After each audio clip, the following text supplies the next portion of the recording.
because of anti-fever medicines. The first anti-fever medicine that you give to a child triggers or prone for febrile fits later on.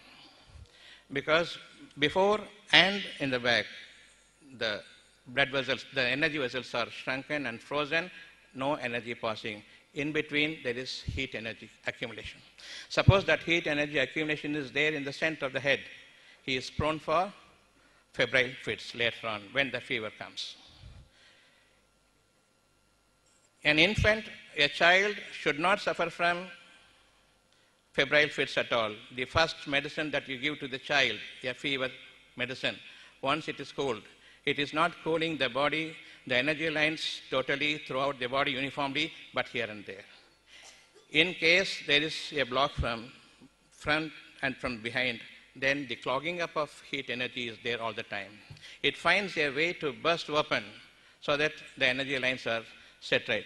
But there must be a fever to increase that energy so that it bursts open, and again the channels are maybe reopened and reunited with the rest of the energy system. What happens now is, during the fits, you are given the medication, again cooling. Extra energy is staying there in the center of your head because energy channels are blocked in both the proximally and distally, front and back. During a fever, further increase in the heat. This heat energy triggers the motor centers and causes the febrile fits.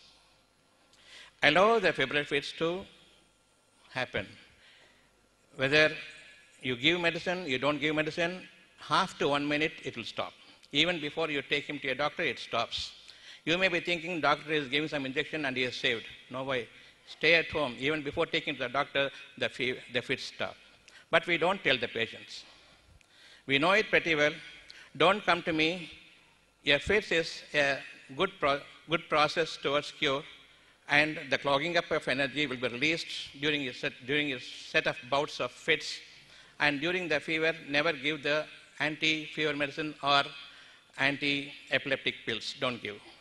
Don't give sedation to the patient.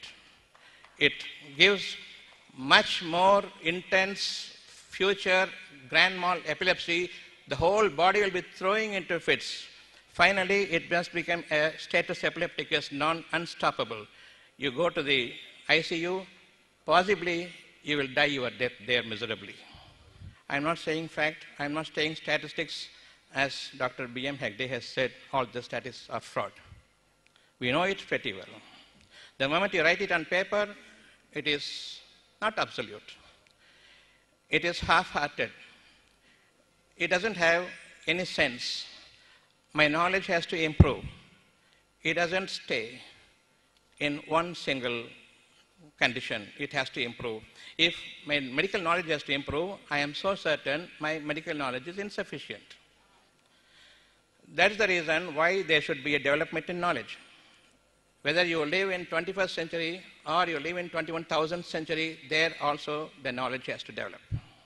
Believe in the unseen development. Don't believe in what is visible. Believe in the wisdom. Don't believe in the knowledge. Knowledge is what is existing. Wisdom is what is to be converted into knowledge from the wisdom. Wisdom is unseen. Knowledge is visible. Knowledge is not quite enough for me for my survival and successful life. What I require is the wish that is wisdom, surrounded by the wisdom. Wisdom is unseen. The wish is wisdom. What is projected outward is a small gap through which a fundamental knowledge is given to you so that you can see it visibly. Materially, you can start using it. Knowledge is materialistic. Wisdom is non-material. Wisdom is unseen. Believe in the unseen. My wish is there, that will conduct me towards my future. I must be cured of the disease, I believe, but there is no drugs. Materially, nothing is available for me. So there are no drugs at all. They say that I will die, but I don't want to die. I want to live, which should have the upper hand. Concept-wise, I must live, or based on the insufficient knowledge, I shall die. When they say their insufficiency, inefficiency, you must know that they are ignorant people. masters of ignorance. They are not specialists. Specialize in ignorance and arrogance. That's all. When they can say that you will die, how much of arrogance they must have? They must understand, I do not know. Every single specialist, diabetes or whatever, they must understand to admit and be humble before the eternal source. Eternal wisdom, be humble, say I do not know. I have to improve in my knowledge, so you do not know nothing about anything. That you must understand. We are all lay people, that's what we are believing. Don't believe so. For example, I am telling you a diabetes. What is diabetes? When they see blood sugar or urine sugar, you got diabetes. In the blood, the sugar level is increased. In the urine, the sugar level is increased, so you have diabetes. Right? This is the diagnosis over. At that point of time, you test your kidneys also. The kidneys are 100% effectively functioning. Later on, only the kidneys are going to be affected. Kidneys are 100% functional. There is no disease at all in the kidney. What is the function of a kidney? Anybody knows? Remove the waste from the blood stream and throw it out through the urinary bladder. That is the function of kidney. Whatever is there as waste in your bloodstream, pick it up, throw it out. 100% effectively, normally functioning kidney will remove only the waste. It will not remove what is a food substance inside the running stream of blood. We understand, this is our common understanding, this is our common concept, and this is the truth. 100% efficient and normally functioning kidney can remove only the waste from the bloodstream.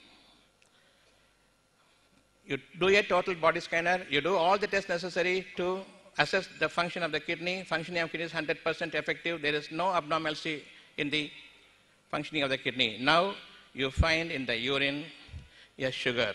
It is a bad sugar, it is a waste one, or it is a nutritive one.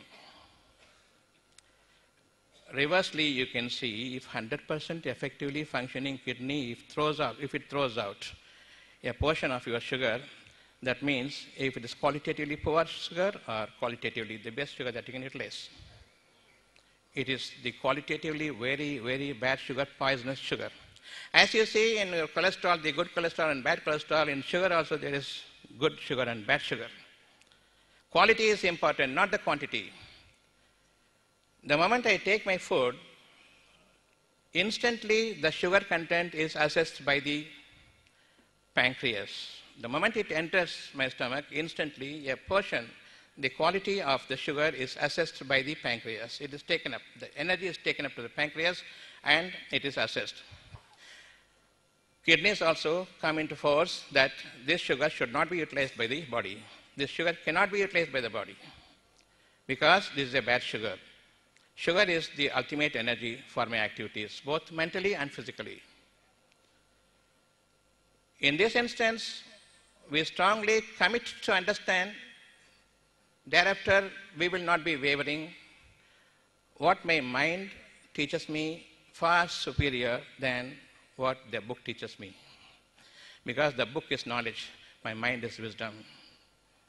Prefer to stay with the wisdom, prefer to stay with the pondering, reflecting on whatever I hear before I am allowing the energy, the knowledge to the heart. Don't get your heart unnecessarily disturbed by the knowledge that you see, by the knowledge that you hear, the knowledge that you feel, taste, or whatever. 100% be effective, subservient to your mind rather than becoming a slave to the knowledge. Knowledge has to grow. All the time it has to grow. All the time it is substandard. Don't believe in the substandard knowledge. Now we understand this particular sugar should not be utilized by the body, so it is thrown out. The kidneys recognize that bad sugar and throws it out.